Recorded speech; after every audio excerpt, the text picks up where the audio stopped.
ಉಕ್ಕುಡದ ಮಾರಮ್ಮ ದೇವಸ್ಥಾನ ಅಂತ ತುಂಬಾ ಫೇಮಸ್ ನಮ್ಮ ಪಾಂಡವಪುರ ತಾಲೂಕಲ್ಲಿ.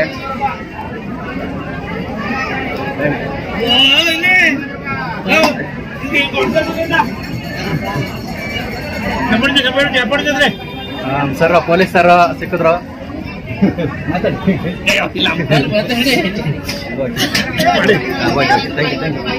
ಸ್ನೇಹಿತರೆ ಏನು ನೋಡ್ತಾ ಇದ್ದೀರೋ ಇದು ಆರತಿ ಉಕ್ಕಡ ಅಂತ ಅಂದ್ಬಿಟ್ಟು ಇಲ್ಲಿ ಪಾಂಡವಪುರದ ಹತ್ರ ಬರೋದು. ಇದು ತುಂಬ ಅಮಾಸೆ ಹುಣ್ಣಿಮೆ ಮತ್ತು ಭಾನುವಾರ ಹೆವಿ ರಸ್ ಇರ್ತದೆ. ಬಿಡ್ದಿನೂ ಮಾಮೂಲಿ ಭಕ್ತಾದಿಗಳ ಸಂಖ್ಯೆ ಇದೇ ಥರ ಇರ್ತದೆ. ನೋಡ್ತಾ ಇರ್ಬೋದು ನೀವು, ತುಂಬ ಭಕ್ತಾದಿಗಳ ಸಂಖ್ಯೆ ಸಿಕ್ಕಾಬಟ್ಟೆ ಐತೆ. ಇಲ್ಲಿ ವಿಶೇಷ ಏನಪ್ಪ ಅಂತಂದರೆ ತಡೆ ಹೊಡಿಯೋದು, ಪೂಜೆ ಮಾಡಿಸೋದು, ಗಾಡಿಗಳಿಗೆ ಪೂಜೆ ಮಾಡಿಸೋದಾಗಲಿ, ತಡೆ ಹೊಡಿಸೋದಾಗಲಿ, ಉಕ್ಕಡದ ಮಾರಮ್ಮ ಅಂತಂದರೆ ಸಿಕ್ಕಾಬಟ್ಟೆ ಫೇಮಸ್ಸು. ಇದು ಪಾಂಡವಪುರ ಸ್ಟೇಷನ್ನಿಂದ ಮುಂದೆ ಬಂದರೆ ಕಡತ್ನಾಳು ಹತ್ರ ಇದು ಉಕ್ಕಡದ ಮಾರಮ್ಮ ದೇವಸ್ಥಾನ ಇರೋದು. ಸಿಕ್ಕಾಬಟ್ಟೆ ಫಂಕ್ಷನ್ ಹಾಲ್ಗಳೆಲ್ಲ ಇದ್ದಾವೆ. ಅಂದರೆ ಇಲ್ಲಿ ಹರಕೆ ಇರುತ್ತೆ.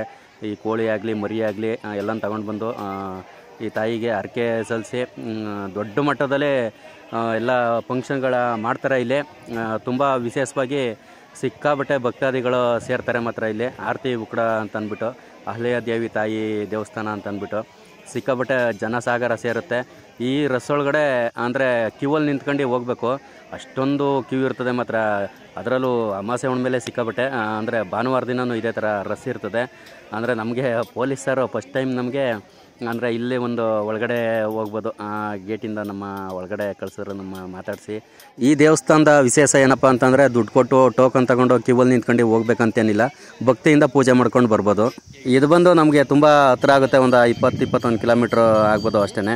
ಅಂದರೆ ನಮ್ಮ ಊರುಗಳಲ್ಲೂ ಸುಮಾರು ಹರಕೆಗಳು ಮಾಡಬೇಕಾದ್ರೆ ಇಲ್ಲೇ ಫಂಕ್ಷನ್ ಹಾಲ್ ಎಲ್ಲನೇ ಬುಕ್ ಮಾಡಿಕೊಂಡು ಮಾಡೋದು.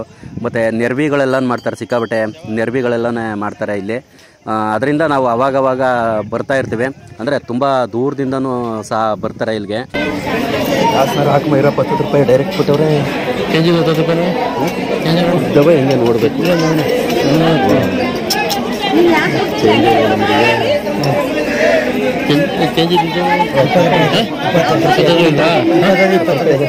ನೋಡಿ ಸರಿಯಾಗಿ ಇಟ್ಕೊಂಡು ಮೊಬೈಲ್ ನಾನು ಕಾಣಿಸ್ಕೊಂಡಿ ಅಂತ ಆಮೇಲೆ ಕೀಸ್ಕೊತೀನಿ ನಾನು.